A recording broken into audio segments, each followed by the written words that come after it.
to stay. Hello and welcome back to Beyond Boards, a podcast dedicated to the actions and interests of skaters beyond skateboarding.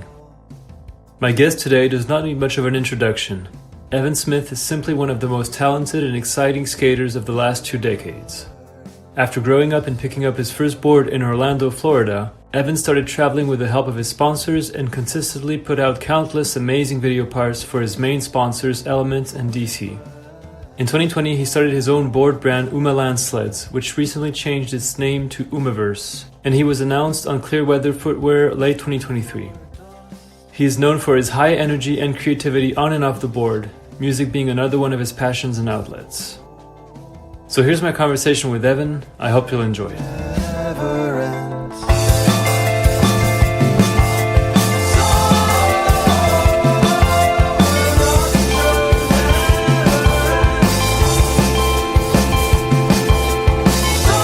So I think I'm not sure what year you were born, but I think in 91 or 92, around there. You grew up in Florida, in Longwood, I think, is where you grew up. So that's close to Orlando. And so you started skating in your, I'm not sure how old you were, but probably between 10 and 13 or something like that. And so you used to go to a local indoor skate park called Metro Skatepark back there. And that's actually through the skate park, through skating there and connecting with the skaters over there, you actually got connected with your first sponsors. So I believe your first board sponsor was Listen, which was one of Danny Montoya's brands back in the day. And you also got Flow DC shoes through Jeff Pang, who was giving you shoes at the time. Mm-hmm. And so Danny Montoya actually kind of brought you on your first skate trips at the time. And so you kind of, started skipping school and going more into the pro skater lifestyle and stuff around the age of 15 when you were in high school. And I think your uncle, Mike Speranzo, who's a former pro skater himself, was instrumental in this because he kind of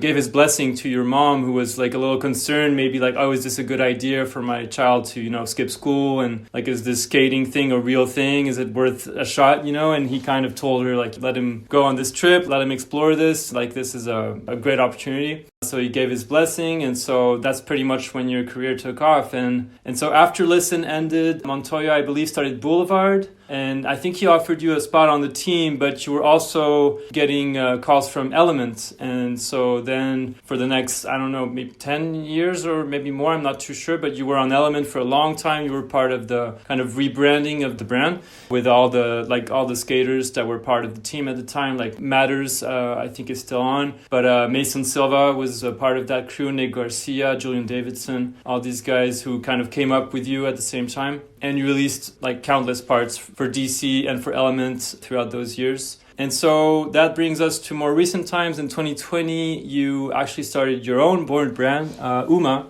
which I think was called Landsleds at the beginning, a name that was coined by Thomas Campbell. But that you recently changed the name, I saw, to Umaverse, I think because of legal issues with another brand that had a similar name to it. And as for shoes, you left DC not too long ago, and you were announced recently at the end of last year on Clearweather with Kenny Anderson. So that's for your skate career. And as for music, I just want to mention that your current band that I know of, at least, Zinnia's Garden, just released their first album called Paragon. I think it came out just a couple days ago, maybe yesterday or the day before, I don't remember.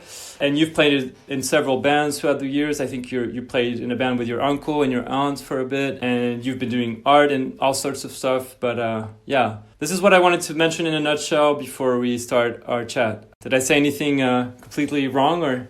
No, that's insane that you know that much about my life. And yeah, I currently play in 3 bands. One's Zinnia's Garden. Another one is the former drummer from All Them Witches. We started a project called UV Ways. Oh, okay. Yeah. I think I heard about this one. And then Starhead Body is also a band. And okay. So that's kind of where I'm at. And I play with people around town and as much music endeavors as I can. And I really like engineering music. For those who don't know what that means, that's making the sound correct and the recording process. It's like one of my biggest passions in life that nobody really knows about. It's really, special to me to feel the quality of recording. I like a lot of analog gear and using tape machines and stuff like that. I really like, the 60s and 70s machines and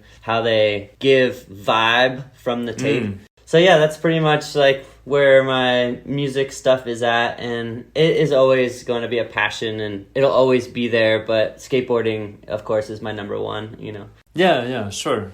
I mentioned that you grew up in Florida, but you've been living in Pittsburgh, I think, for a long time now. I'm not sure how many years, but and I think what brought you out there was your uncle and your aunt, or maybe it wasn't the only reason, but you had some like family out there, and you've been living out there for a while. Yep.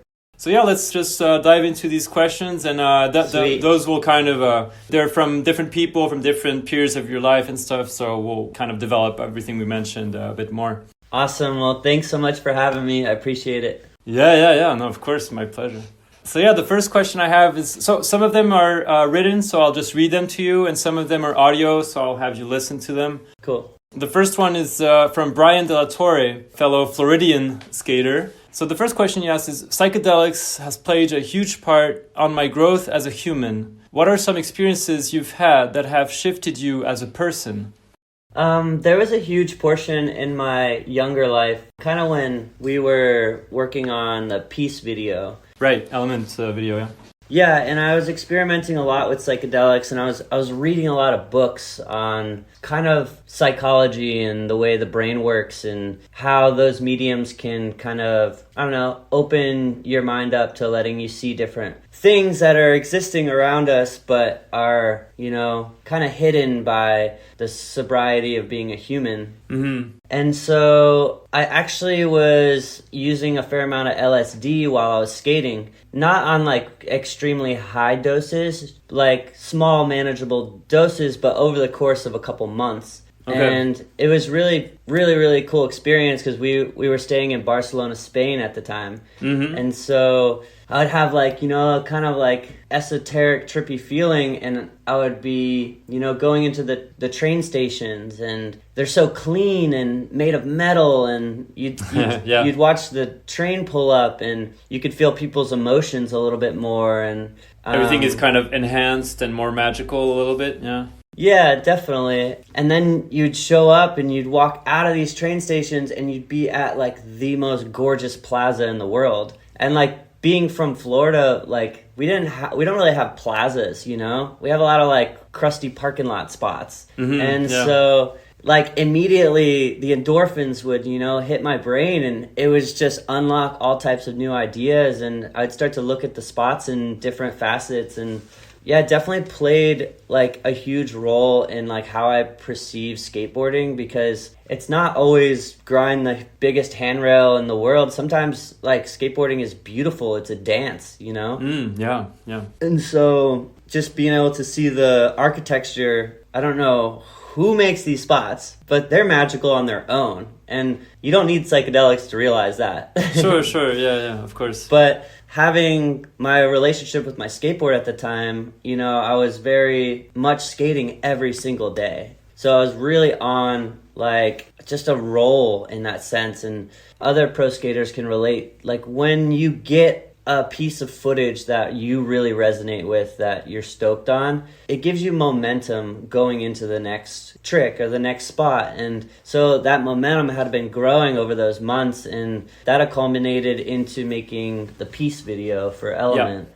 And then after that experience, I've kind of left, that psychedelic journey, because I had experienced it for what it was, and it was absolutely beautiful, Yeah, and I find once I've figured out those chasms inside of my brain, they're always there, Yeah, okay, interesting. I don't need psychedelics now to recreate them inside myself, And so that's the coolest part about being in touch with yourself and being in touch with, life and being present with what's around you, is that I don't think you have to like beat it like a dead horse, It's something that is always there for you to access. And sometimes it might take couple little things for you to get to that point so you can really see it. But once you see it, you're always going to see it. And so I bring that with me every day, everywhere I go. And I think it changed my life for the better. It helped with a lot of depression and anxiety that I dealt with as a kid. And there's lots of studies now. There's all types of, mushroom healing and ketamine healing and things that doctors are experimenting with. But I guess I had found it at a young age, and it worked for me. And it looks like it, yeah. So it definitely healed and helped me spiritually, be the person that I am, and allowed me to connect with my skateboard and really enjoy it. Yeah, that's rad.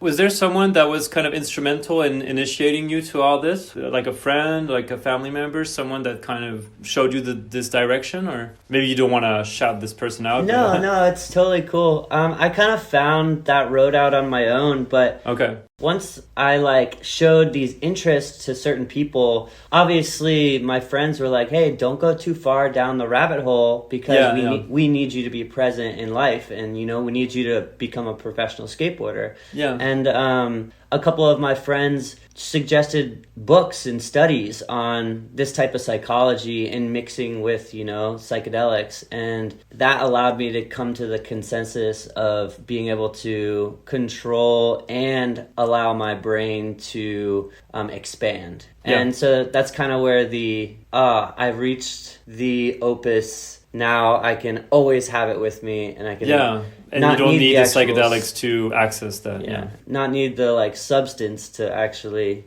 tap into it, because sometimes a breathing exercise can do it. Or shutting your eyes for 5 minutes, or listening to something like birds or the nature or water.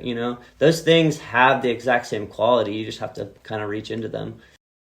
So Brian also asked, he said, I remember a contest long ago when you were really small, and I was blown away how good you were then. How was those Metro days in Orlando, and who was the person that noticed there was something special about you?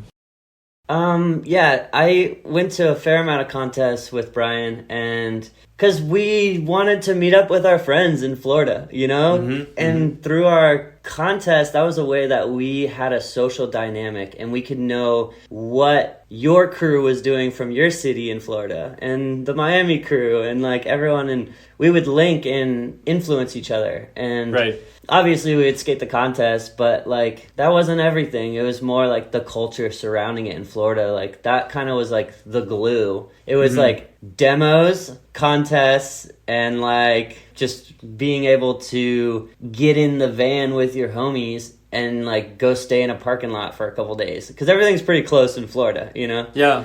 So those type of things really brought us together.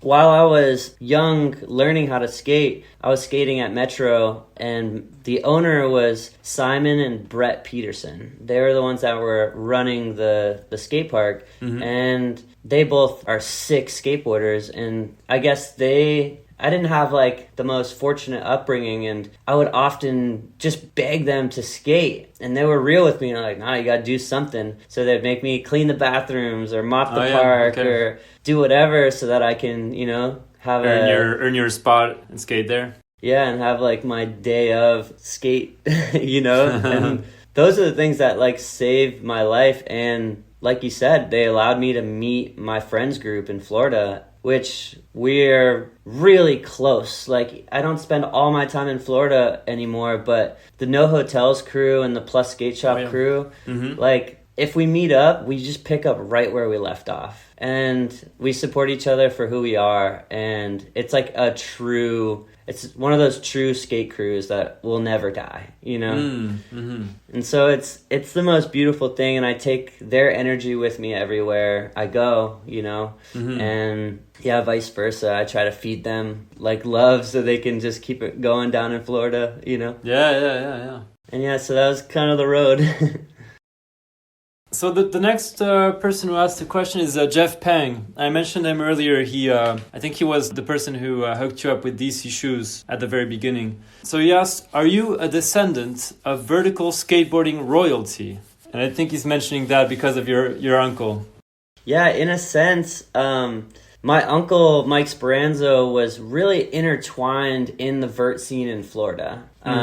And he ended up marrying the singer from Rusted Root, Liz Berlin. And so through his skateboarding career, he had, paved the way and met so many different amazing pro skateboarders, and then went on tour and they got pregnant. And this is at the height of Liz Berlin's career with Rusted Root. So he kind of like put it aside to become a father and to be there for Liz while she was, in this double platinum thing. They're getting signed with Ice Age movie soundtrack and just like so much amazing stuff. Wow. Yeah. And he pushed all that aside so that he could, foster a child and, be there for his family. And in the interim of that, like right as that was kind of coming to a head, Jordan was born, and they went to State College, and that's kind of like where the band had kind of started and everything.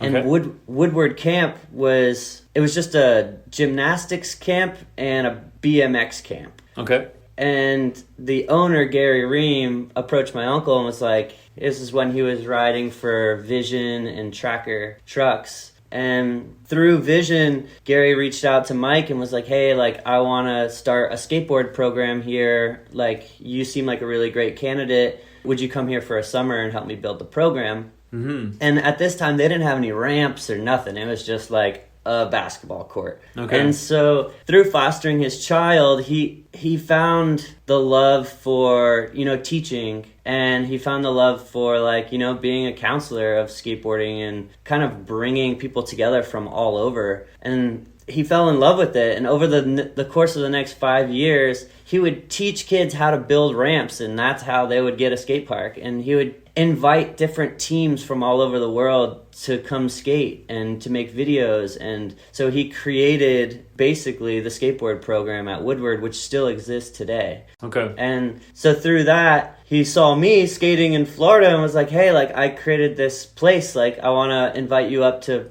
Pennsylvania State so you can, skate this place and meet kids from all over. And I ended up meeting, like, some of my closest friends that I have still, I met Ishad and Wes there when we were just little kids. And I met Travis Glover from ATL. We stayed there for a whole summer. And, like, pro after pro would come each week, and I would just tap in with them and pick their brain and just like start to learn. This is before I got on Listen. So like this is a part of like me, rising to a certain level in skating, because you have to be at a certain point to where people are going to be like, hey, you want to come on tour with us? You got something to offer us, we got something to offer you, Yeah. Sure. And then, so that kind of was the birth of just seeing what skateboarding really has to offer as far as like a career, Like you said, I called my mom and I was like, hey, like, I'm going to drop out of school and I'm going to go on tour. And like, I don't want you to be mad, but I'm going to do this. And luckily, my uncle was like, yeah, he's got it. Like, send him on tour. Like, he knows what he wants, and if he doesn't, school will be there, Yeah. And you're going to learn so much more doing something like that than actually sitting at a table at school. Especially with the things they're teaching kids these days in school. It's absolutely ridiculous. And this is like all over the world even. But in America, it's horrible. Yeah. So yeah, I was grateful and thankful for those experiences that I had, provided to me at a young age. Because aside from that, it was a lot of family trauma and problems and different things. And I would go to the skate park to get away from all that. And that was my safety net, Yeah, your release Jeff also asked, why is one of your nicknames Kevin? I didn't know that.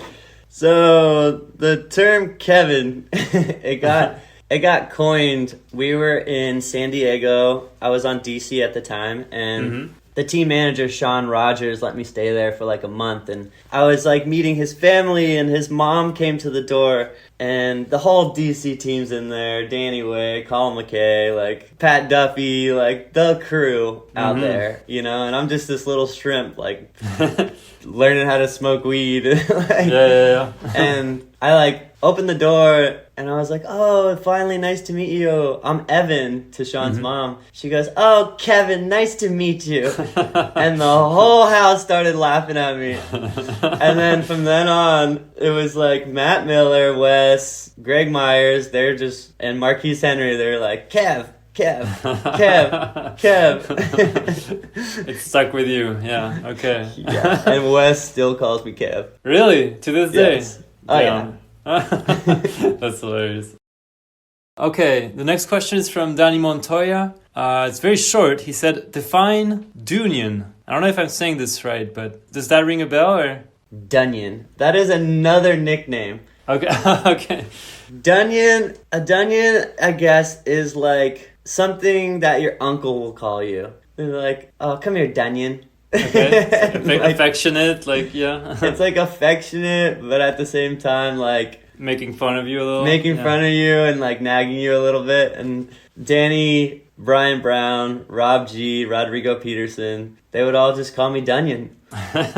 Because they were looking out for me. Like they took me under their wing, you know? Like Rodrigo Peterson taught me how to roll my first spliff, you know? It's just like the coolest things that you get to experience in skateboarding, you know? Not saying like weed's everything, but just being on the road and like getting to go from skate shop to skate park to this scene to that scene. Like I had no idea before I jumped in that van what I was getting into. And even to this day, I'm just so grateful to get on the road and like just get some miles, you know?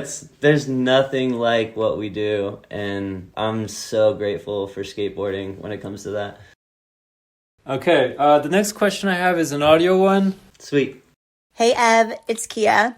So I'm wondering if there is an instrument that you've invented in your mind that maybe someday you see yourself playing that doesn't exist yet. Oh my God. Did you hear that okay? Yeah, that's Kiah, the keyboard player from Zinnia's Garden. That's right, yes. Yeah, she asked if there was an instrument that I had created in my mind that doesn't exist yet. Yeah. Not an instrument, but an amplifier. So this one time I had this dream, and I have lots and lots of lucid dreams. I'm always on the cusp between the dream world and actual reality in some weird sense. And in this dream, you know, I could see my hands, I could see clocks, I could see everything.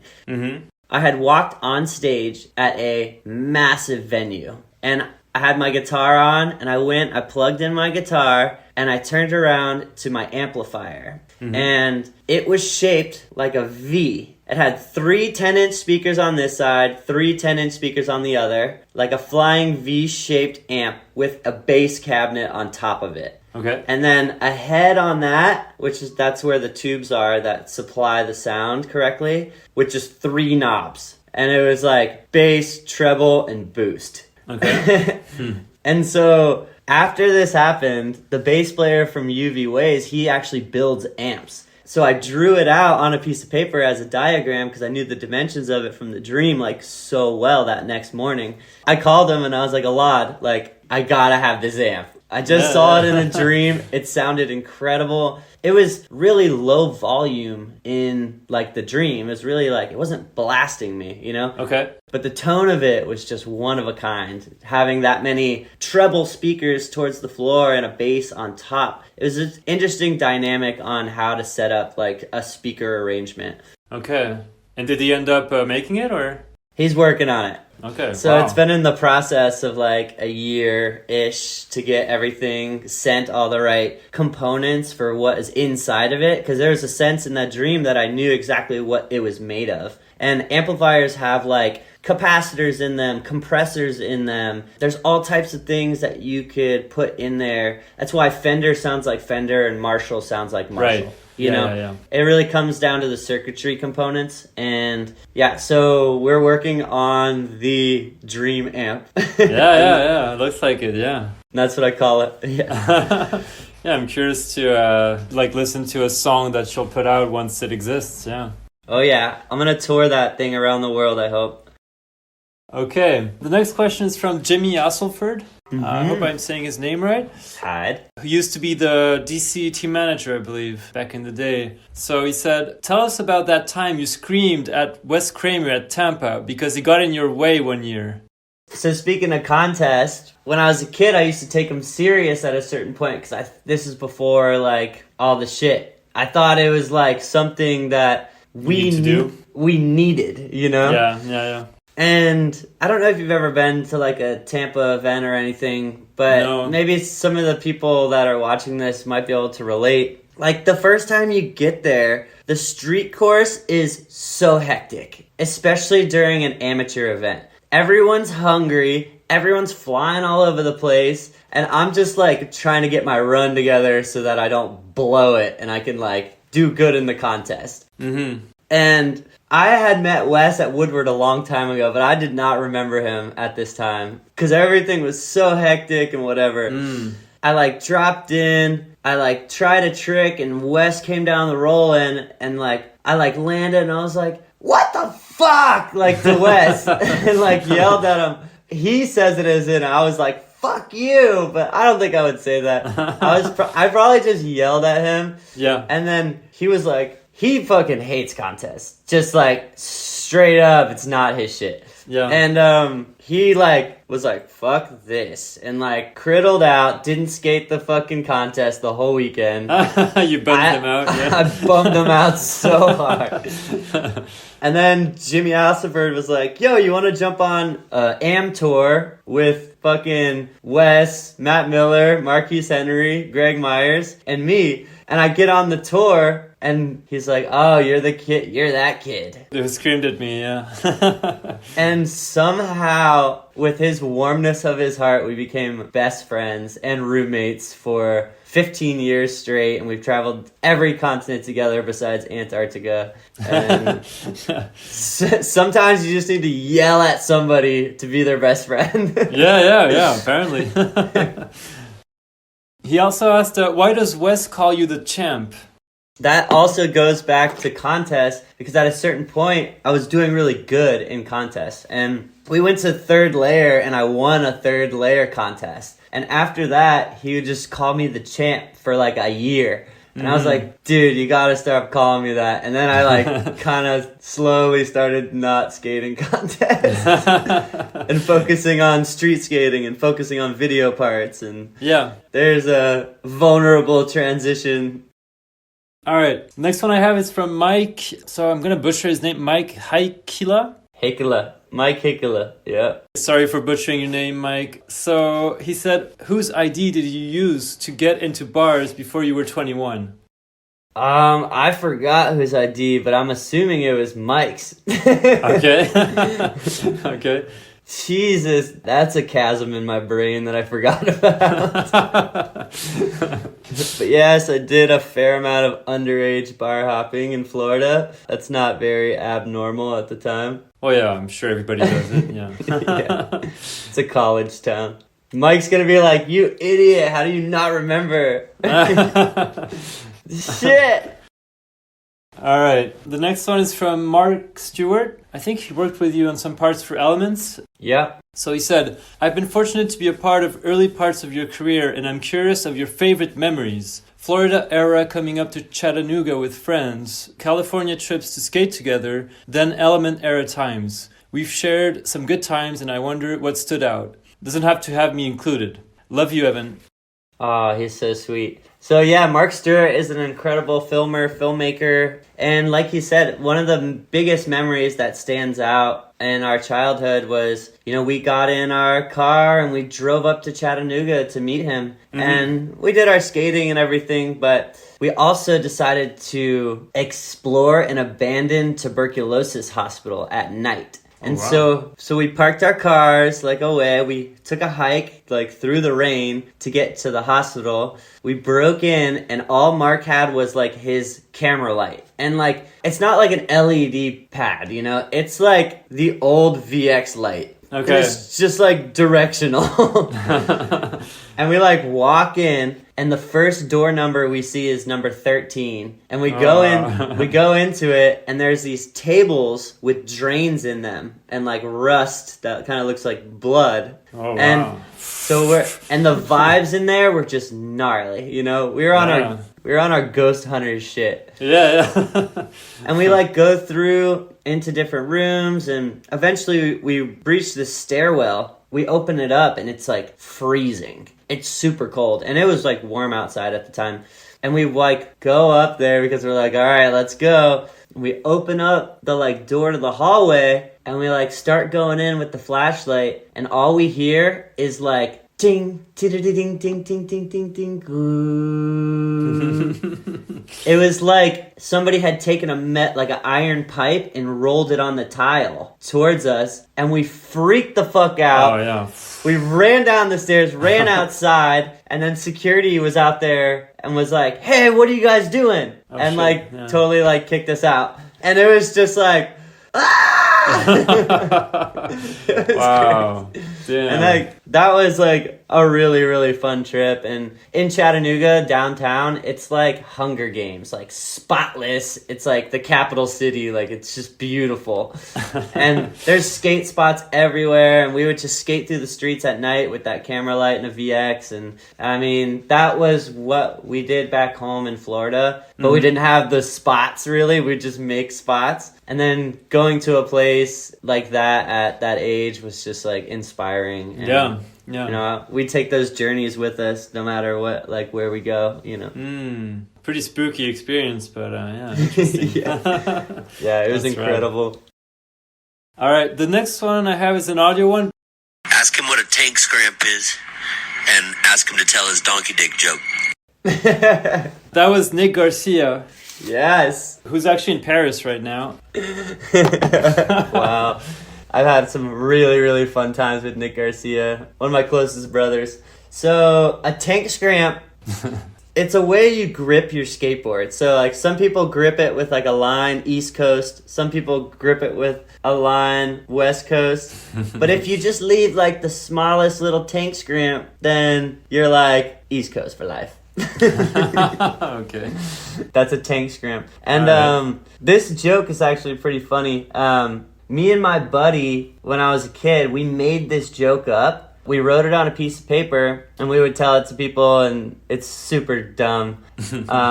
But after the fact, somebody read part of the joke in a film that was on Netflix. No way. And, like, I don't know how this had happened, but we have the video clip of, like, them saying, like, the end of the joke in the film. It's, like, a husband and a wife, and it is just the most random thing. Like, we're in a simulation vibe. Like, I don't understand this. You should have trademarked it or something, yeah.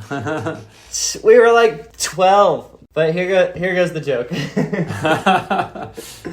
So, there's these two hillbillies sitting on the side of the road, right? One's name is Jack Joe, and the other one's name is Joe Jack. And Jack Joe says to Joe Jack, "Let's play a game." And Joe Jack's like, "Oh, well, sure. Let's play 21 questions." Mm-hmm. He's like, "All right, I'll think of something." And he goes to the side, he goes out in the cuts, and he's like, "I'm going to think of something Joe Jack will never guess."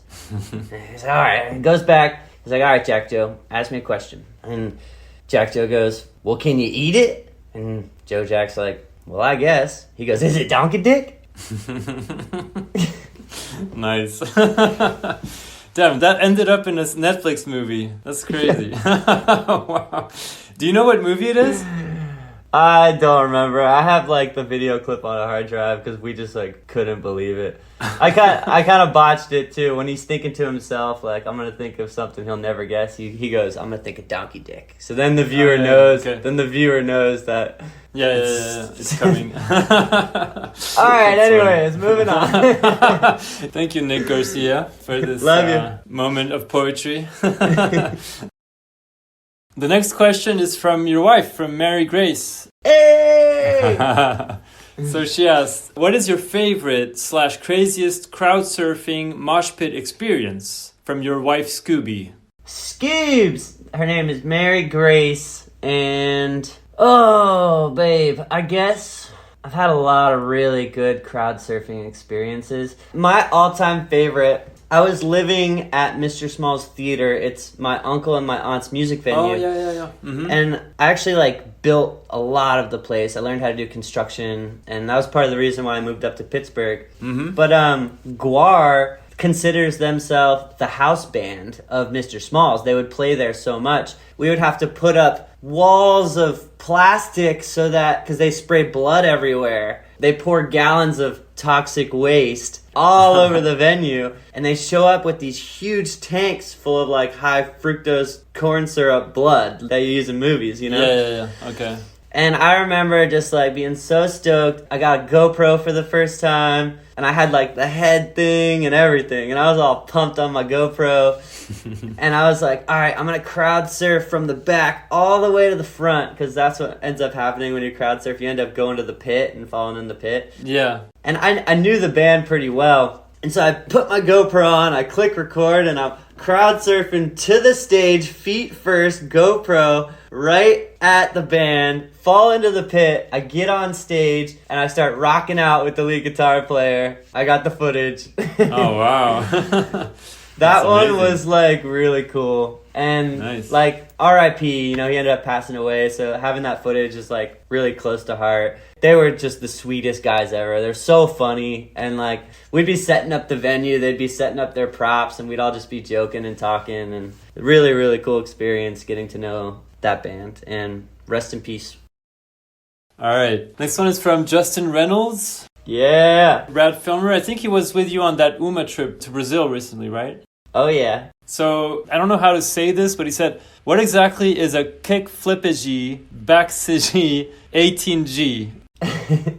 I'm not saying it right, but it's JY after every Yeah, it's basically a kicky backy tail slide is what he's trying. I think he's trying to say a kicky backy tail slide. Basically what he's Okay. what he's saying is that in Portuguese, when you're describing skate tricks, it creates an entire different language. Yeah. And so you can technically it's like Pig Latin. Mm-hmm. Yeah. Remember Pig Latin? Yeah. It's like that, but for skateboard terminology. That's what he's referring to. Okay, makes sense. I was like, what the hell is that? Yeah, that's you had to be there type of thing. Yeah, definitely. That's interesting. Actually, I think I heard somewhere that in Brazil they have different terms for skate tricks. I think a kickflip is not called a kickflip, it's called something else or whatever. They have their own kind of terminology for it, yeah. Yep, kicky's your flippy. Yeah. Backy's your tail slide. All right, next one's from Ray Barbee. Ray! Mwah! So Ray said, do you ever hear melody ideas when you're away from your guitar that you end up figuring out when you get back to it? Do they even turn into songs?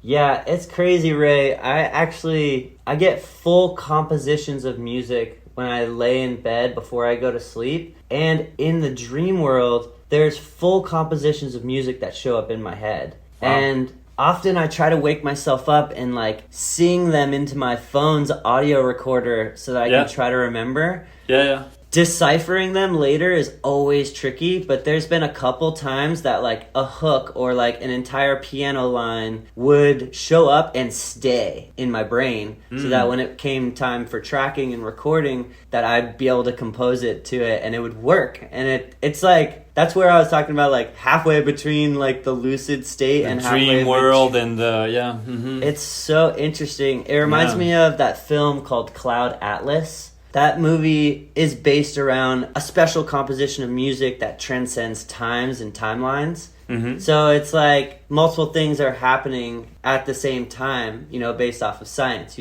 and they made a play off of that in the film based off of musical composition. Okay. And so I always hope that when you create a piece of music that, has soul in it and has a piece of you in it, that it can span time and space and it exists on every single timeline in some sort of fashion. Mm-hmm. And that could be that's not a future past thing, that's a it's happening now thing. Really far out idea, but I respect Ray's, ability to hear melodies and his natural inclination as a guitar player and as a musician. He plays a lot more than just guitar, as do most musicians. Because when you're in that recording process and you're in that producer state of mind, you kind of need to know like what the song is missing, if it needs something or if it has too much, and that's part of the exploration as, an artist and a composer, producer. They all work in tandem. Music basically is the span of logarithmics. And what that means is the highest frequencies your ears can hear all the way to the lowest frequencies your ears can hear. Just like in the color spectrum, there's only certain portion of the colors we can actually see. Yeah. There also is all this other stuff. But in sound, your ears can't pick up all the other stuff. Just like your eyes can't pick up all the other stuff. Right. So you work in the parameters of the human anatomy to make sure there's separation between each one of the frequencies so that they work together as a song. Interesting. You just mentioned that you have ideas for melodies when you're sleeping and when you're dreaming. Are there other times during the day where you feel like that's the time where you usually have ideas for melodies, or even like skate tricks, like basically where inspiration kind of comes in and flows? Are there specific times throughout your day that you feel like that's a crucial moment right there?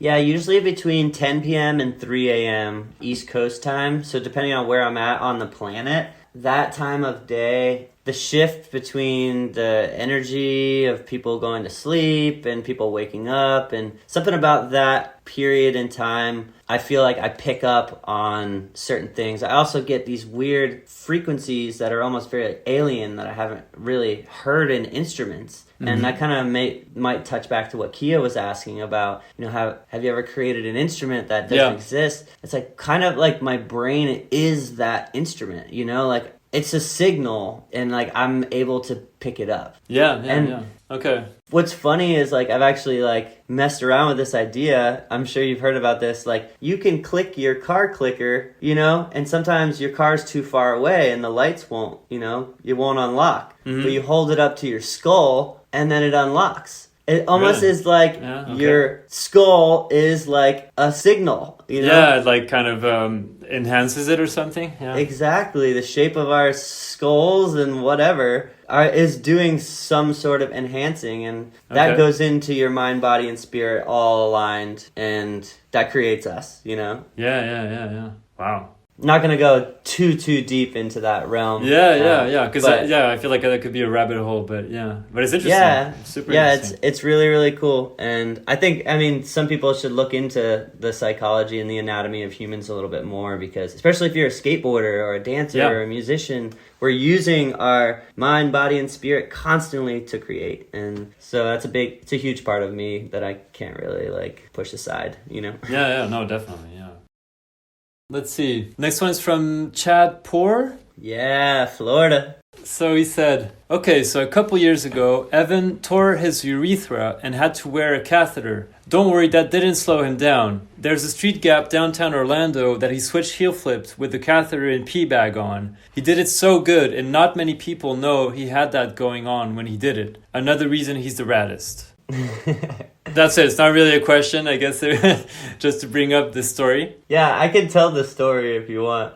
You sacked a rail. I think we can see it on the. Is it an Uma video that you put out? It's the beginning of a Grimple Sticks video. Oh, Grimple. That's right. Yeah. Basically, the story goes. It's pretty funny. I sacked the rail and I was like, I thought I was okay. I was obviously like sore, but we sack rails all the time and it's kind of like whatever. I just felt bruised. Yeah. And so I went to the store. I got a 6-pack of Coronas, smashed all the Coronas, and we went on like a hike around a lake somewhere around there. I don't know why. And at that time I was like, I got pee. I drank all those beers and like I had to pee. Yeah. And I started to pee and I felt like a very, very sharp pain, in my groin area. And then I started seeing like blood, And so my body temperature rose up really high and I was about to faint because like when you see blood coming out of, you're freaking out. Your pee zone, you freak out. And so the only thing I could do was like think to like get in the water, So I like to cool down. yeah, I took my clothes off and I like submerged my whole body in the water, like controlled my anxiety and got up. We went straight to the hospital. I was in the hospital for 8 hours before a urologist could come in to give me like a proper x-ray. Wow. Damn. And so I was like waiting around, like no pain medication. They couldn't give me anything. And I was waiting. Finally got an x-ray and they had, shown me that the entire urethra had snapped. Kind of like right in my gooch area, Okay. And so like it goes through all the way up into your bladder. And that is how you release pee. Yeah. Basically, they're like, okay, doctor comes in. They're like, hey, we're going to need to put you under and perform a surgery so that we can put a suprapubic catheter in. So that's through your stomach into your bladder. Because, the urethra wasn't connected. There's nothing that you can put inside that to go up into your bladder. So they had to go directly into the bladder. Okay. And he's like, it's going to be about this much money, da-da-da-da. And I didn't have health insurance at the time. And I was like, doc, like, I don't really have that money. Like, can you perform it here in the room while I'm awake? And he agreed to it somehow. And I was like, yeah, just like hit me with some morphine and go for it. And I'll try my best to stay really still and we'll kind of work together.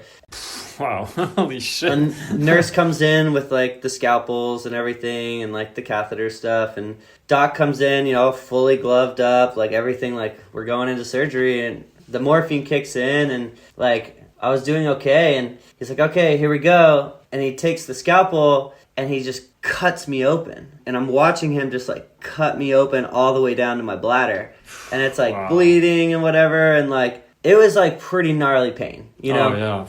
I can't and imagine. then he takes an item. It kind of looks like a ballpoint pen, but it has like a knife on the end. And he puts it inside the incision and he starts like pushing on it like this. And what's funny is your actual bladder doesn't have any nerves in it. Oh, okay. So you can't feel when you touch it or something? Yeah. Yeah, no. Okay. So he pushes on it. Eventually it pops and pee goes all over the doctor, all over me. Oh, It had been 12 hours with a full bladder. You couldn't pee during that whole and you had drunk all the beers and stuff. Yeah. Yeah. Oh, shit. And so he, finally puts the suprapubic catheter in, sews it on, and he was reluctant to tell me that I would have that in for 6 months. Because the time it took to like get somebody qualified to do that surgery, it was a very long time, 6 months. And then multiple doctor checkups and stuff like that until I had the actual surgery, which was like 8 months after that. And then there was a 4-month healing time. So it was about like, I don't know, a year of just like not being able to pee. And that's crazy. It's just showing up in a bag. Yeah. And you were skating with that all the time? And at the time, like it's impossible to not skate at certain portions, and I would kind of do my best and cruise around, and I ended up shooting like a frontside lean air on a quarter pipe that got ran in Thrasher. Oh, yeah. By Alex Papke, and I finished one of my video parts with No Hotels, and that was where the switch heel over the street gap came. Yeah. And it was funny because I would skate and there would physically be blood in the bag, because it was moving everything and of the impact of skating on your yeah. It was probably not the smartest thing and it was dangerous, but like I follow my flow and like I don't listen to rules very well. Yeah. If somebody tells me something, usually I do the opposite. Yeah. Like not just to be like an ego guy or anything. It's just like it's a deficiency that I have. Like I have a really hard time like listening to people. So yeah, then that's where like the skating with the whole thing came from, and just follow my flow. Horrible experience, one of the worst, and I hope that nobody has to experience that. That doesn't sound like fun, yeah. And now everything's all good? Like you don't have no more like issues with that? It's all back to normal? No, everything's 100% back to normal. Okay, good. I'm fully functioning human. I don't have to pee in a bag, and I hope that basically I never sack a rail again because well yeah you could do some serious damage. I mean, it was serious damage, but it could be even more gnarly if you sacked a rail again. Yeah, potentially if it happens again I could have the catheter bag forever. For life, or yeah, that would suck. So I definitely don't skate rails the same. Yeah. Well, I mean, you're still skating a lot of gnarly stuff. You don't need to skate rails to do some cool shit, so, yeah. I let the rail dogs have it. They got it. Yeah, exactly. There's enough people doing that, yeah. Yeah.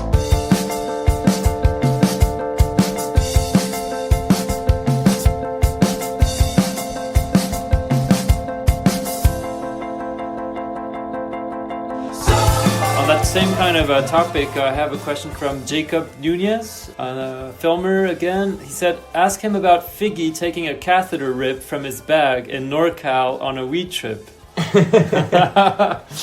So at one point there was a bunch of like fresh pee in the bag, and I had just changed it, and we were just messing around at a event Figgy was playing there. Okay. And there was a bunch of homies, and it was just like a kind of a joke, and like we were taking like rips out of the bag.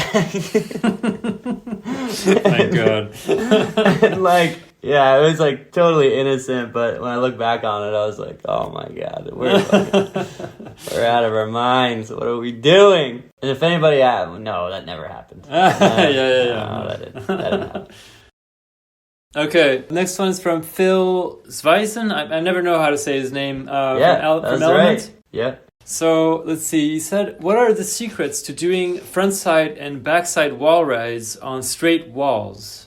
I'm curious to hear what you have to say about that, because you're definitely known for epic wall rides.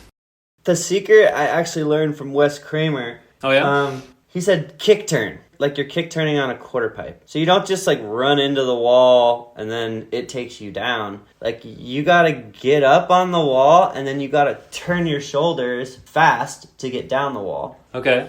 And so that's like, same thing for frontside. You get up on the wall frontside, you need to kind of look over your shoulder and open up so that you can get down to the bottom. Okay. Yeah, wall rides are my favorite. Kick flips and wall rides is my favorite tricks. Yeah, you've done some pretty gnarly ones, yeah. All right, the next one is from Michael Sieben. We mentioned him earlier. Siebes! He said, I'd like to know what the best and worst things are about running your own skate brand. I'd also like to know if having a brand is detrimental to a pro skating career because of the time commitment, and if so, why do one? So yeah, that is a great question. There's a balance to everything in life, and Sure. I have found that owning my own skate brand is one of the most incredible experiences that I've had yet in skateboarding. Because, Danny Montoya, Rob G, Listen Skateboards, they started their own brand and they took me under their wing. And now I have the opportunity to provide the same service for other pro skaters and help them get to where they need to go in their career. Yep. Now, when it comes to the actual nitty gritty of it, I tried to team manage for about a year, and I did all right, but it wasn't my favorite thing because I'm not the type of person that really wants to tell people what to do. And I'm the type of person that wants to be in the van skateboarding with everyone. Yeah, sure. And so there are certain parameters that I had to learn along the way to make sure that the balance of everything was correct. Mm-hmm. Now, needless to say, it can be detrimental. If I continued down that road, it might have taken me away from skating in the way that I like to perceive skateboarding. Mm-hmm. But luckily, with the right support and the right help, I can recognize, where I personally need to be, because I'm still completely avid at skateboarding. I've never been more obsessed with the actual act of skateboarding in my whole life, and still physically capable, being said with all the injuries and everything. Mm-hmm. And so that kind of detrimental aspect that he's talking about, it's just the business side of everything. Sometimes you get so wrapped up and it's time consuming, and then that makes you not want to skate because you're like, oh, I just had the hardest conversations to make something happen. Yeah. So that balance was a big learning curve for me, and with everything in place, I couldn't be more stoked on Umaverse and the direction that we're heading, and I couldn't be more proud of the team and everyone that's involved. It's incredible, and the team is just so gnarly. It's one of the most special things I've ever seen. It's the closest thing that I have to being a parent in a way. Sure. we don't have kids, we have our dogs, but seeing everyone actually enjoy themselves on a trip for 2 weeks, and the energy that we create in the van is everything. You bring that to every session with you, and you know, vibes on 12 on the speaker, and that's just like it's one of a kind. And I'm so thankful for all of them and for the opportunity to provide skating with Umaverse and to be a part of the team myself and feel like I have a place and I have a family. And I'm just so blessed. Yeah. When I read that, I thought it was interesting because that made me think of Rick Howard. Like when he started Girl, it must have been hard for him to kind of transition into this new role and all these new responsibilities and, you know, keep being a pro skater and, you know, putting out parts and stuff. Mm-hmm. And another person, well, he's not pro, but I just did an interview with Grant Yanzura. Mm-hmm. He owns and runs Weekend, so he's not like actively trying to be a pro skater, but it's hard to, you know, manage a brand and do all this shit and also be on your board and stuff. Yeah. And you being the main man, the face of Uma and everything, it must be hard at times, I guess. A lot of pressure, but you're pulling it off. I mean, you've been doing it for 4 years and the brand is amazing and all the team is really cool. Much. So you're pulling it off. Yeah. Needless to say, we decided to start a skateboard company in the middle of a pandemic. In 2020, yeah. And so like that was just nuts. Yeah. And I think that like that's the difference between like Girl and Umaverse is that, you know, the time in skateboarding was just different and we had a lot of stuff stacked against us. So to be like holding our Umaverse flag up high right now, I'm like even more proud to do it. Yeah, for sure. We had to fight. Like a lot of small businesses and companies, you know, really went out of business at that time. And the skateboard industry did not do good. And also, there's still repercussions from that we're dealing with in the industry that are just really, really tough for all skateboard, you know, companies, especially hard goods. I mean, it's just a really tough place right now. So hats off to everyone out there who's been, you know, holding strong and firm in what they believe as their brand and, you know, keep at it. A lot of respect, and keep at it because we need everyone. Okay, let's do the next one. This another audio one. What up, Evan? It's your pal Maura Moon, and I got a question for you. Other than being a super talented guitarist and skater, what is your hidden secret talent? Wow. I have to think about this. Oh, I have a hidden secret talent. I can take people's hiccups away. Oh, really? How do you do that? Energy. Just look at them in their eyeballs and just give them the right kind of energy. And it tricks their brain into believing that they don't have the hiccups, and then they just don't have the hiccups. Interesting. Have you tried this on, I assume if you're saying this, you've tried it on numerous people to observe that it works or something? Or? Yeah, it's worked in a lot of times, and sometimes it doesn't work, but I want to say 75% of the time it works. Okay, interesting. Well, next time I have hiccups, I'll call you. We'll Zoom call again. I have to be in person. Okay, it doesn't work on okay. No, it doesn't work over the phone. Energy doesn't translate on Zoom, okay. It definitely does, but not in the way that I need to use it. Okay. Mary Grace is just laughing in the kitchen. It's like, what are you guys talking about? Well, no, because she's always like, can you take my hiccups away? But now I feel like I'm passing it off and she could take my hiccups away. Oh, okay. Something there. Yeah, transmission of your talent to some sort of transmission. Okay, next one is from Chris Ray. What did he say? Oh yeah, Evan, you've always been super productive and super talented with music, skateboarding, and art. How have you found balance doing all the things you love? Miss you, and you're still my favorite skater. Oh, love you, Chris. I think when I was growing up, I had a lot of conversations with my uncle about not completely leaning on one thing in your life. So like, say I put all my eggs just in skating and it was my everything, that I would put a little bit too much pressure on it. And so that's where I started doing art and music and it allowing some sort of balance and ebb and flow. So as soon as I got burned out after a 2-week trip, I could come home and record music and truly focus on something else that I'm passionate about. Right. And that only works, I believe, if you have like real passion towards the thing, you know? But I suggest that for everyone, even people that aren't skateboarding, you know? There might be one thing that they love in their life. Find another thing and let it support the other thing. And then it will create some sort of balance, a lot less pressure. And that is where you want to be creatively using your brain, is, you know, not putting so much weight on it. Yeah. Or expectation on yourself. Like, you are a human, it is okay. And like, that is kind of the feeling that you get when, obviously don't spread yourself thin, because then you'll take away from it. But if there's just one other thing that you're passionate about, then I think it creates some sort of dynamic. All right, let's see. Another audio one. Yo, it's Peach. Yeah. So here's my question for Evan Smith, Mr. Smith. What is your all-time favorite movie and why? And my God. if you had to be one movie character and had to take on the role, who would it be? What character could you see yourself playing? I think those are the best questions I've got. Maybe I could have done better, but I'm also very curious. Evan Smith, favorite movie and a character you could see yourself acting as. Let's hear it. Oh my God. There's so many good films out there. Yeah. Well, I could start. I grew up with like 2 videos. One was Audio Footwear's One Step Beyond. Oh, yeah. And the other one was the movie Goldmember, Austin Powers. Oh, yeah.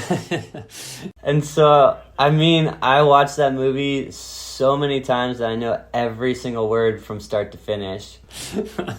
So, I mean, that ultimately could be... I don't know if that's my favorite, though, you know? Because that was subject to, like, limitation. Yeah. It's a funny movie, though, yeah. What is another favorite movie? I don't know. I'm just going to leave it at Goldmember. Sorry. Okay. Yeah. No, that works.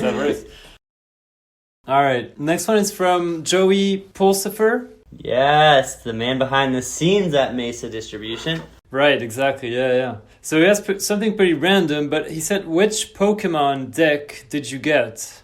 I didn't get any Pokemon decks. Okay. Why this question? Do you know what he's referring to? Or? I'm assuming he's just referring to like when you're a kid, you know? Like which... Oh, okay. Like when you were growing up? Okay. Yeah. Like which part of Pokemon that I related to. But I never did. I just had One Step Beyond and Goldmember. So I was a little ahead of my time. Apparently. All right. Then I have a few questions from Chris Colbourn. Yeah, Cookie. He said, let's see. I'll just read you what he sent me. You can maybe pick a couple questions or something. He said, favorite DIY in Pittsburgh? Any memorable KOTR, King of the Road moments? Dream musical artist to collaborate on an album with? And why is Cole Matthews the best human? Favorite Pittsburgh DIY is definitely 35th Street. Just super small, cutty.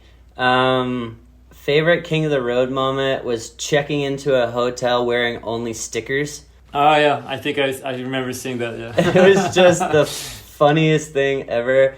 They had a grand piano in the lobby, so I had the pleasure of playing grand piano wearing only stickers as well. Only stickers, yeah. And also sleeping in a coffin overnight. I don't think people would be like, oh, that's your favorite. But like something about that experience was just crazy. Oh, yeah. When did you get to do that? Yeah, exactly. And then also with the coffin, we put Matters inside the coffin and we rolled him off of a 10 stair, and Bam jumped off the top of like this fence onto the coffin while it was going down the 10 stair and like surfed it. Just a classic like jackass moment. I was just like, oh my God. King of the Road was full of like some of the craziest experiences. Yeah. Being able to do sure.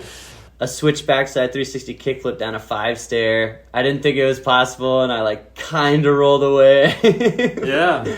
It's like moments like that really stuck with me. Being at Skatopia, having somebody smash our window when we're all smashed to bits from skating, and just a wild experience. And to touch on his last question, Cole Matthews is just a huge influence in all of our lives. He really looked out for all of us, and we worked together at Element, and he has had tons of jobs in the past. You know, he worked for 411 as a video editor, and he also worked for like Podium and DBS, and he has so much cool experience that he brought to the table when we were at Element, that, I mean, we were giving up our cool points to ride for Element. At the time, that wasn't like rad. But what was rad about it is that we brought our shit to it. You know what I mean? It was almost like our names were separate from the brand in a sense, and we could, you know, heighten it by being ourselves. Yeah. And along with that came the business side of skateboarding, which I learned a shit ton about at the time,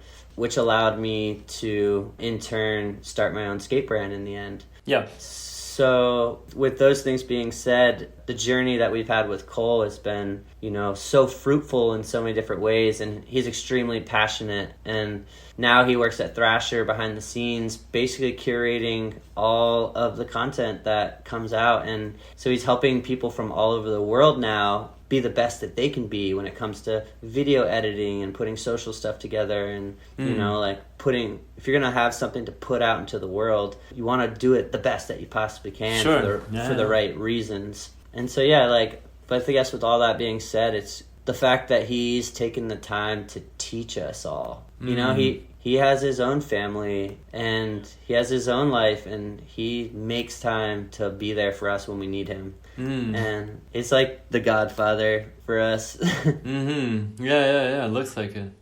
We just skipped one. He said dream musical artist to collaborate on an album with. Do you have someone that comes to mind, or?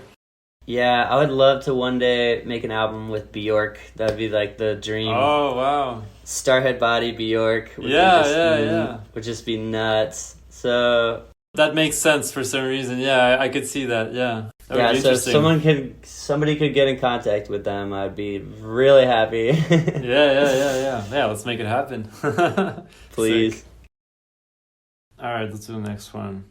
Hi, Evan. This is Shimri, and my question to you is, who is your hero? Oh my God. Who is my hero? Who is my hero? It's hard to say because we idealize people, you know? Based off of like their fame or like something that they've done. But I've kind of realized that, you know, that's just your perception of them. Like, you really need to know the person, you know? And I would say my hero is the entire universe, because it has taught me everything that I am and everything that I will be. And that's not like a one singular person. And that's a really broad answer, but I'm more thankful for the lessons that I get from the universe than anything. Than from one specific person. Yeah, because in a sense, the universe has taught all of my heroes. You know? Yeah, definitely. So yeah, I guess that's kind of how I look at it. So that was Shimri, who works at Mesa Distribution, right? Yeah, she also was behind the scenes at Listen Skateboards. And so it's full circle. Yeah. Now we get to work. Like, she was one of the people that took me under their wing, and now, in a new sense, you know, we own a brand together at Mesa. That's rad. Okay, awesome. All right. Next one is from Michael Burnett. Burn Dog. Yep. He said, how would you describe Jake Phelps' control of the radio in the van? It's kind of like this. Like, clicks on a light, switches the station again, switches the station again, for 12 days straight. Wow. And we just have every tree and flower you can find in the back of the van, making a huge canopy. And then we just see the hand through the canopy, like, grabbing a stick, smacking stuff, hitting the driver rhino. And it was just constant. That hand, it's basically like the Santa Cruz hand. Like with the mouth sticking out of it. Yeah. That thing has its own mind. Like, it's not even attached to Jake. Like, Or at least it wasn't. All right, let's do the next one. Evan Smith, this is Nathaniel Russell calling. We've really only ever hung out a few times and talked on the phone a few times, but it seems like we always talked about art and music and art on skateboards. And I'm wondering if there are any skateboard graphics, art on skateboards, that stick in your mind as formative or inspirational to you, like maybe your first board or something that was in a magazine when you were 12 or something you saw last week. Hope you're good, buddy. Talk soon. Wow, that's such a cool question. Well, there's 3 boards that pop into mind immediately. The first being Mark Gonzalez's like self-portrait with the flowers around it. Okay. That and his version of the David Bowie album cover board. Like those 2 boards that Mark did are like really inspirational for me and like the style of art that I like. Next one being a board that Nathaniel Russell actually made for Element. It was a cutout of somebody, like a figure, looking into the universe. Mm-hmm. And I just thought it was like the coolest board of all times. And that paired up with the board he made for Matters, which was like the Latvian flag colors in a rainbow with a yellow background. Uh-huh. Really simple, but yet could tell a huge story. And that kind of taught me in art, less is more sometimes. Yeah, definitely. And yeah, I'm highly inspired by Nathaniel Russell and Thomas Campbell. They're both really, really inspirational artists, and they also have taken the time to, motivate me in that sense, which now I have the opportunity to kind of bring that into Umaverse. And now I'm working directly with Mark Pensa, and his art is incredible as well, and he's been so receptive. So we're building this really cool workflow and how, we're curating the graphics, which is a lot of stuff that he's drawing, and how we're going to transcend that into video, because I've been editing a lot of video. And nice. So it's really cool to like take that portion of my life and actually be able to implement it with where I'm at. It's really cool. Okay, next one's from Mack Sharff. Mac. He said, what came first, the alien or the rock? Ooh. The real question is, what came first, the alien, the rock, or the candy? And okay. What he's referring to is another random piece of scrapnel that I have floating around. It's actually in Cody Chapman's bathroom. It is a rock that says alien, rock, candy. Okay. Which originally was a strain of weed. And at the time, there wasn't very high THC levels in marijuana. They're around like 24%. And these are at dispensaries in legal states. And we're on a Northwest tour up through Portland, heading to Seattle with the Spitfire crew. And Peter Hewitt went into one of the dispensaries and got Alien Rock Candy, which was a strain, and it was 34%. And basically we couldn't smoke it until like we were done skating at the end of the day, because it was so powerful that like you really can't function. Then you were afterwards. too high. Yeah, okay. And so Alien Rock Candy kind of became a chant in a sense, Okay. Alien Rock Candy. And we would write all of our sayings on these rocks, and we were passing these rocks around. There was like 12 to 15 people on the trip that skated, aside from the filmers and John Alden TMing and like whatever. Yeah. 3 vans with Joe Brook, and like, so we were passing around these rocks, and we were skating with them in our pockets, and they were like pretty big rocks. This is kind of something that we learned from P-Stone. He would always be like, you look a little unbalanced, Ev. Like, put this in your left pocket. Oh, and yeah, okay. And then you would, like, land it. Oh, really? Wow. Like, P-Stone, you're out of your mind. Like, you're out of your mind, but somehow you get it. Yeah. And Lady Rock was, like, this big. It was massive. And I gave it to Simon Bannerat, and he put it in his left pocket. He was trying to eggplant this vert wall. And he couldn't do it, so I hit him with the P-Stone, and I was like, hey, put this in your left pocket, Did he make it? First try. Yeah. Damn. And That's so, crazy. like, it's something about the psychology behind it, Like, you kind of trick yourself into believing or something. Yeah, Just exactly. Really random. All right. Hey, Evan. Tebby. The Wizard of Lank, the legend, the mystical Lankmaster. Question. Remember that cold beer we had at that campground in Big Sur in the mountains? That was tasty. That's not a question. Shit, man. Are we going to be seeing some more frontside flip stale fishes? Because you do those real well. And just wondering if we're going to be seeing some more of those on some quarter pipes. So that one is from Mark Appleyard.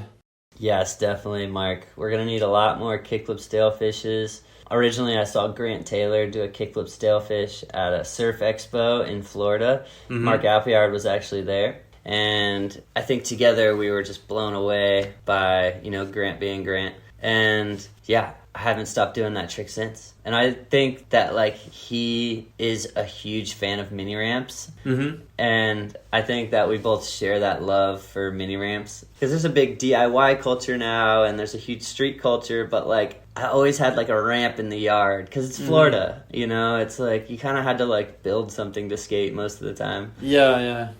Skate light and coping and as much space as you can get is gold. That's the best thing. Love you, Mark Appleyard. Okay, let's see. Hey Evan, this is Todd from Skate Wild. What's up, dude?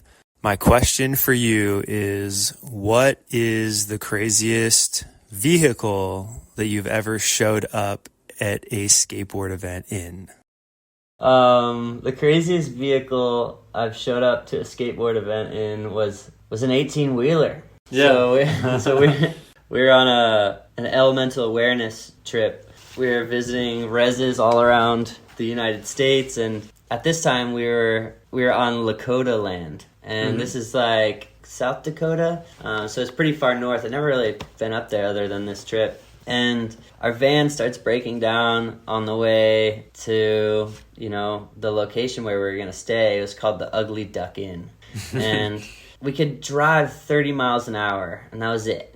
Something had gone out with the diesel van that we had. And so we found a diesel repair shop. And the next morning we get the van there, and we're trying to convince the guy, hey, we have an event to go to today. It's an hour and a half away. We were so close to making it before the van kind of shit the bed. And we convinced him to teach us how to drive an 18-wheeler. And at this point, he's all right, we'll take the back off and you could just take the cab, Mm-hmm. So me and Dylan Christopher, we both took a crash course on how to drive an 18-wheeler. We both drove it. It's interesting. It has 7 gears up and 7 gears down with no clutch, but a pressure sensor. Okay. It was this really strange way of driving stick shift, which I know how to drive, but it was abnormal because you'd shift and then you'd have to press it at the right time to get it to go into gear. And also with 14 gears, you have to downshift. Mm-hmm. You have to downshift. There wasn't a neutral unless you were between 7 and 1. Mm-hmm. And to get by the time you're at 7, you're probably going 40 miles an hour. But to get up to 80, you'd be in 14th gear. Okay. Yeah. And so it's just such a mind fuck trying to figure this out. But Dylan Christopher did a great job. He figured it out. We loaded up 10 people into just the cab of this, big rig. And we got all of our boards, all of our sleeping bags, everything. We were camping, Mm-hmm. And we show up to a skate park on the res with our 18-wheeler. We do our event, and it was just beautiful. It was super funny. We classic rolled in. We're it is a string that you pull. The horn. It's so classic. And afterwards, we drove to the Ugly Duck Inn, and it had stormed so gnarly that night. And we're all right, let's get out of here before the roads get too bad. Because it was just a dirt road the whole way to get there for 6 miles. Mm. And on our way moving the big rig, it slipped and fell on the side of a hill and got stuck. Oh, wow. Okay. And so we were stuck on Lakota land for 6 whole days before a tow truck could come, like, winch us. Well, yeah, because you can't really just, it's a massive thing, so, yeah. It's a massive thing, and so 6 they couldn't, days. Wow. yeah, they couldn't get something in. So it was really cool. We had the experience of meeting Tilda, I believe her name was. She was a Native woman, and she took a lot of time to, teach us her culture. And so we did a lot of like weaving and building thatch huts, and it was really cool. We were on an elemental awareness trip, and it was supposed to be like go, next place, and the universe had like stopped us. It was like, no, stop here and live this experience. And and we learned more on that stop than we did anywhere else in that whole experience. And it was funny. Amazing. I was talking with her one night. We were like under the stars, and we were just sitting outside, and she was just sharing stories. And she said her grandmother had a prophecy like in the 80s that one day soon the world would have a web cast around it. Okay. And sure enough, it was like 1990 or 1991, the World Wide Web had started. Oh, yeah. Okay. And interesting. so like Wow. she was telling about her like premonitions of, having that experience, and like her guides, telling her that things are going to change on a drastic level. And sure enough, they did. That it created everything in the sense of now that we can communicate over a computer, and that changed the course of humanity drastically. To say the least, yeah. And then finally got the truck winched out, made it back to the diesel repair place, and our van was fixed and ready to go. And we just like went on to another state, and we were just like, oh my God, what just happened? Yeah. Interesting, yeah. That's, crazy that you ended up staying there 6 days and everything. Yeah, that's cool. Yeah, it was incredible. Great experience. For having your van break down, usually it is. All right, let's do this next one. Another audio one. Yeah, shout out Beyond Boards. Evan Smith episode. Lil Ev. Haven't heard back from you since the wedding. Me and Cliff Bestwick driving across country looking for some Albuquerque contacts. Kind of just floating around, waiting to hear back from you. But, it's Chris question Blake, huh? for the episode. What's the status of the kegerator? You liked the present. You didn't like it. You need some help setting it up. What's the status, kid? The status on the kegerator is it still needs to be set up. Okay. And I'm so sorry. But all the homies for me and Mary's wedding, they pulled together money and got us a kegerator, and I need to set it up. It will happen eventually. It'll happen when it's supposed to. Yeah, exactly. Okay. I have a last one that I really want to share with you from Thomas Campbell. But let's see. I have one from Cole Matthews and one from Dave Hoang. Yeah, let's do Cole, Dave, and Thomas. Okay. That sounds great. Yeah, let's end with that. Okay. So Cole said, Dear Evan, is skateboarding like everything else where you don't need to be very good at it, you just need to know the right people? Why do you feel the need to be expressing yourself all the time? I'd like to know if Evan feels like skateboarding is still a part of his personality, or has it changed since skateboarding has changed so rapidly in the last 10 years? That's a great question, Cole. I think that, of course, it is a huge part of the makeup of who I am, and that will never be different. And I think that's for everyone who rides a skateboard or has some sort of personal connection to it on any level. Not even just as a professional, not from like an industry side, but just your pure feeling of riding your skateboard and what that gives you. There honestly is nothing else like it. It's like a dancer dancing, You hear the right music and, you can't really help yourself. Yeah. So that will always be like a part of my being. And I understand that skateboarding has changed a lot in the course of the last 10 years. But I want to say that it's always going to change. It always has changed. Yeah. I've known it from my uncle's generation, and I know it from our generation. And watch, in 20 years, it's going to be something that we can't even fathom as of now. For sure. But the one thing that really spans the timing and the generations is the fact that skateboarding and the culture and the people involved, we really look out for each other. just like, you know, Danny took me under his wing and now I got to start a skate brand. And, you know, that type of energy is generationally passed down from your elders to you. And then it's your responsibility to pass it on to the next group of. And so as long as, you know, the iPad generation, as long as they're not stubborn, which, I mean, we're all stubborn in a sense, but as long as they could open themselves up to the history of skateboarding and the dynamics like the van and just all the little things that make it so special for all the generations and all the people, then everyone will just get together with their homies, go camp out under the stars, and go make some shit, go film, and go skateboarding. And just having that experience is what separates us from everybody else on the whole planet, is that it's timeless. Yeah. You know, Remy or Grassa doing a trick on vert still looks sick today. Yeah, definitely. You know what I mean? Now, what the future generation will do tomorrow is going to be just as rad. So, yeah, it's a beautiful thing, and I'm extremely grateful to be a part of it.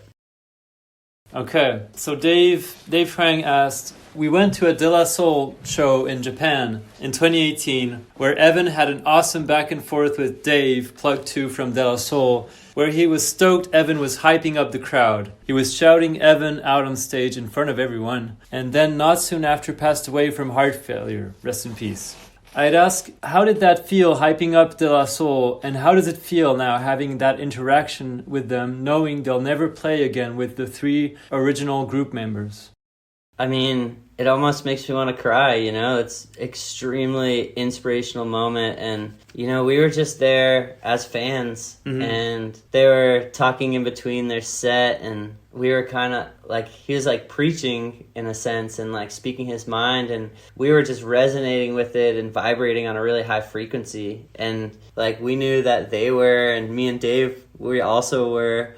And at one point, like, I just would like finish something that he said, and then he would say something again, and we had like this really beautiful interaction. Connection. And at one point, yeah, like a connection. And at one point he's like, just give him the mic. And like, I was like, no, like, don't need the mic. We just love you. Yeah.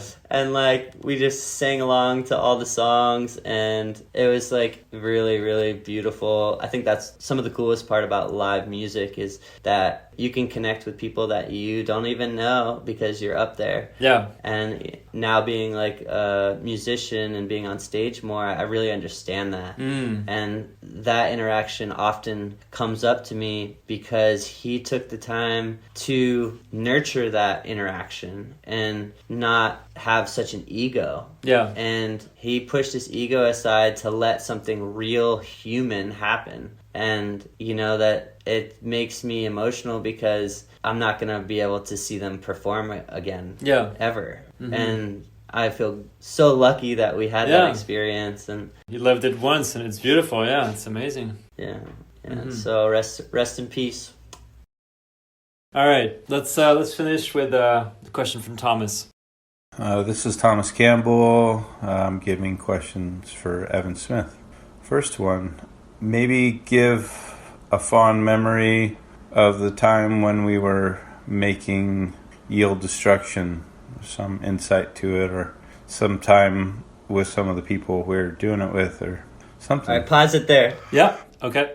So one of the memories, we were, I think, in Bakersfield, and we were filming all types of stuff on film, and he had created these 2 quarter pipes, and the film was based around DIY skateboarding in these 2 vehicles. I'm sure you've seen it. Yeah.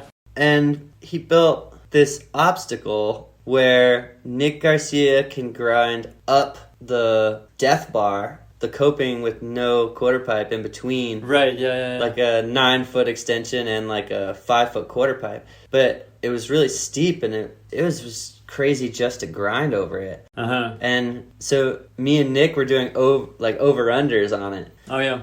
He just posted a photo of it the other day. Yes, I think I saw that one, yeah. And I got to also land an alley 540 on 16 millimeter film. Oh, yeah. I'm a huge fan of 16 millimeter film and working with it for music videos, for skateboarding, just for anything, documentaries. Like, it's one of the coolest mediums, and you know, using an Aeroflex or a Bolex is just, it's like learning how to shoot 35 millimeter cameras through a Canon when you're in school. At least that's what we did. And yeah, so that experience, Thomas was teaching me a lot about, you know, how to load film correctly, and, you know, how to use a light meter correctly, and how to set your settings so that your film actually comes out. Because shooting film, you don't know until you develop the rolls. Yeah, well, yeah. It's a very dangerous game. It's a gamble. And through that experience, he invited like 20 other pros out, and we all had like this really cool like camping excursion for like 2 days, and we were using the two old cars as like our vehicles, and it was so fun with Al Parts. We had the opportunity to be in the back, and we're rolling 16 millimeter film fisheye, and he's doing donuts in the parking lot. Oh yeah, and yeah, I remember. It was like such a cool shot in general, and just being in that vehicle, and the reckless nature of it while we were rolling film was something I'll never forget. And then that also leads to like waking up at like 7 a.m. because it was so foggy. He's like, everybody up, like we gotta go shoot. And he got like me and Nick Gar pulling us through these windy mountain streets with a rope. Okay. And like somehow shooting it and filming it, and it was just like so creative. And he's been working on a surf film called Yiwu. Yep. And I'm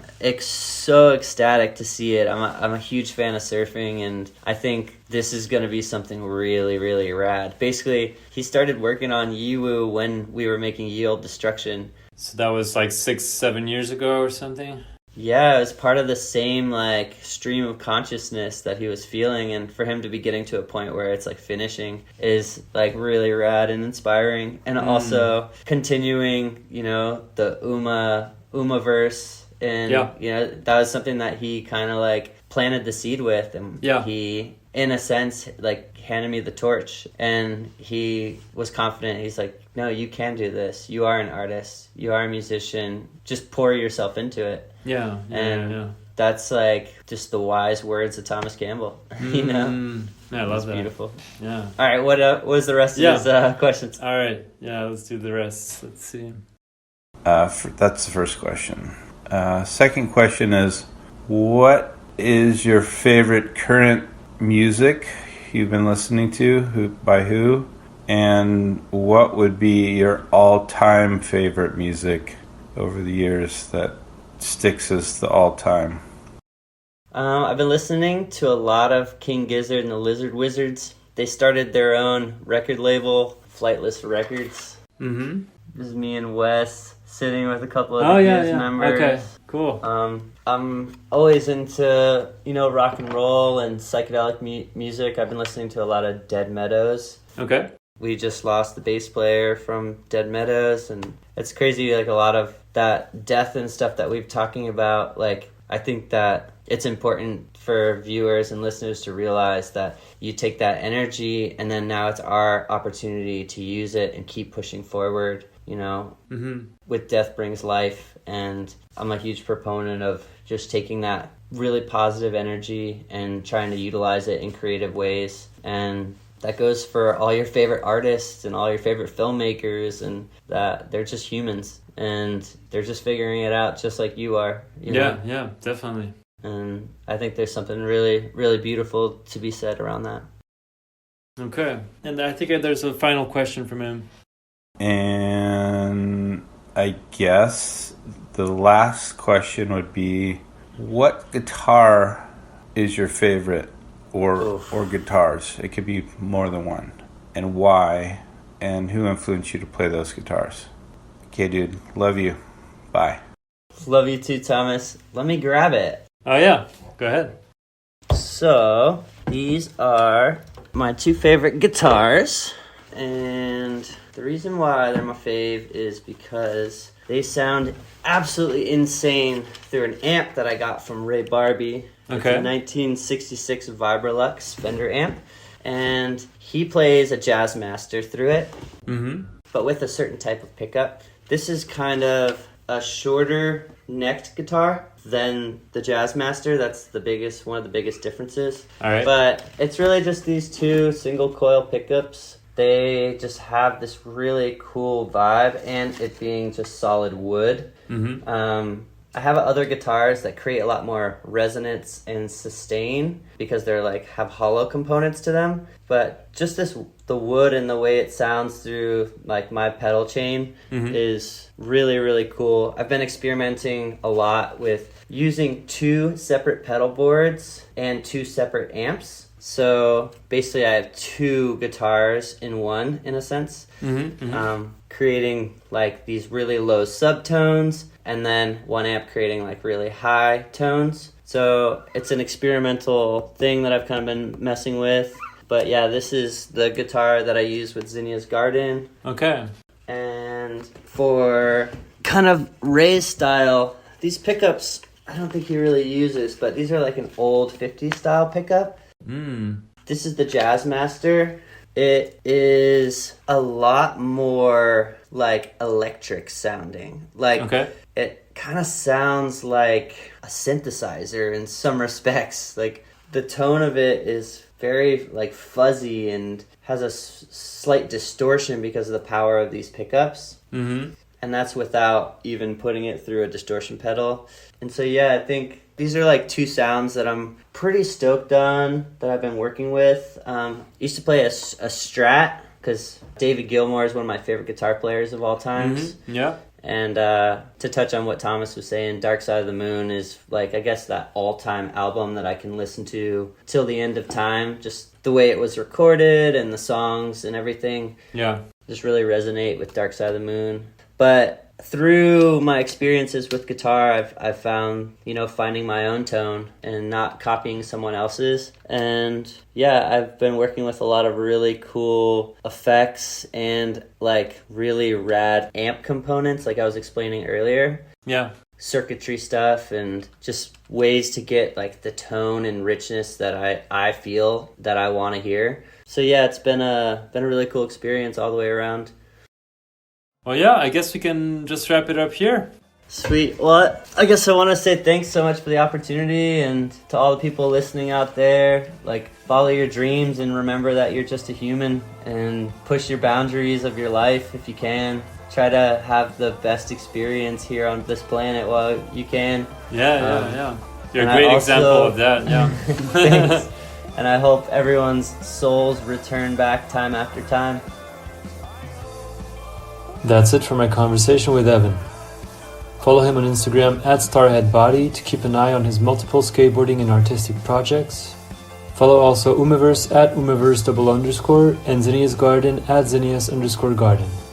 Do yourself a favor and go watch all the amazing video parts he's put out throughout the years, including his footage in the recent Umaverse in Brazil and Clear Weather in Mexico edits. Thank you for tuning in. See you soon for a new episode of Beyond Board.